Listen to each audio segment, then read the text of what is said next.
Sumabog sa galit si Alice Go sa Senado at gustong magsampa ng kaso. Dahil sa umano'y paratang na siya ay spy. Halina't panoorin natin ang video. Pero bago iyan huwag kalimutang mag-like, share, subscribe at i-click na rin ang notification bell para lagi kang updated sa susunod ko pang mga video.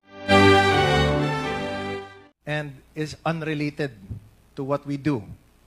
Pero nagkataon that the person named Xie Kailun, who si Xie Zhejiang trusted with the encrypted files, showed to Al Jazeera that there is a dossier confirming that there are Chinese spies all over, at least in this case, Myanmar, but here also in the Philippines, and undoubtedly shows Go Huaping. In the picture, where she was born, even her mother, and the name of Lin Wenyi. Mr. Chair, again, we were told, kanina nagtanong tayo kung lumaki ba si Ma'am Alice dito sa Pilipinas, kung dito ba siya ipinanganak, kung Pilipino ba yung mga magulang niya. She first said na dito daw siya lumaki, which is false. Because paano malalaman or ma-identify ng mga tao doon mismo sa address sa Fujian na nakilala nila si Alice Go o Go Huaping as anak ni Lin Wenyi nung pinakita nila yung picture ni Go Huaping sa kanila. Number 2, tinanong natin kung saan ba siya ipinanganak. Nakita na nga. Doon mismo, she left daw late of 2002. Sabi pa ng mga tao na in-interview ng Al Jazeera doon mismo sa Fujian.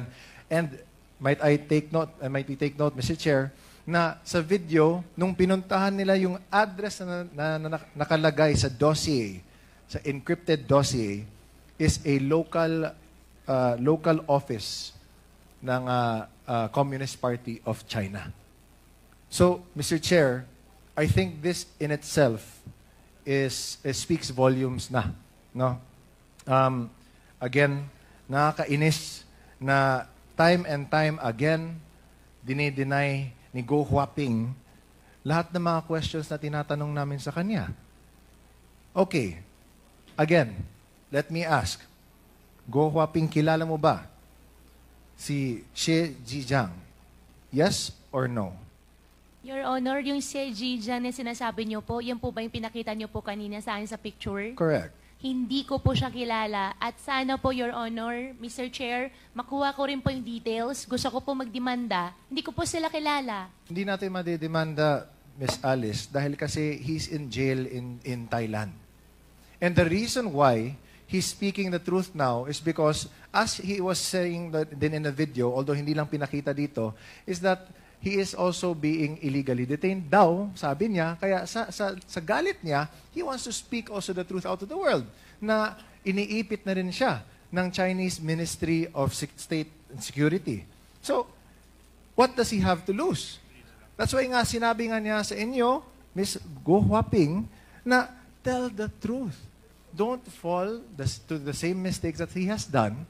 Kasi nga, he also fears for your life. Remember, nung Senate hearing, na you mentioned na you didn't want to name names because you feared for your life. And because of that, the Senate granted you security and asylum within the PNP's compound.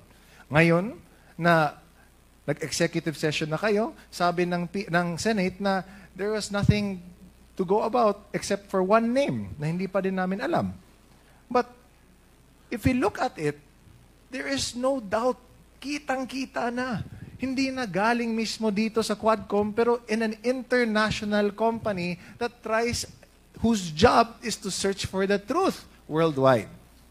So, Mr. Chair, I'd like to submit this video na this is confirmation that what we've been trying to unearth here, marami na din dyan na nakikita din that corroborates not from us but from other parties as well. Which also means that this Quadcom should also be the avenue for which other people should also go to us to reveal more of the truth Kasi kailangan din natin yung kompletong katotohanan. Which is why this is an open call to action, Mr. Chair. Sa lahat ng mga nanonood ng Quad Committee meetings natin, na kung may alam kayo, lalo na nakakatulong ito sa pagtingin, sa pagkuha ng katotohanan, please come forward. Kasi this is national security also at stake.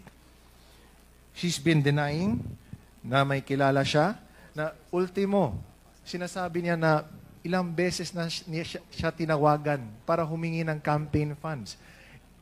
Kung hindi niya alam yun, or if he was saying, if it wasn't even in the same timeline, then he wouldn't have said that. Diba? Timing. Elections natin, doon din siya, tumakbo din siya, humingi siya ng tulong. It all adds up. It all lines up. So, Mr. Chair, I'd like to submit this video to the committee. And I hope na people really try this time na mas marami pa na will come forward to speak truth to this matter. Thank you, Mr. Chair.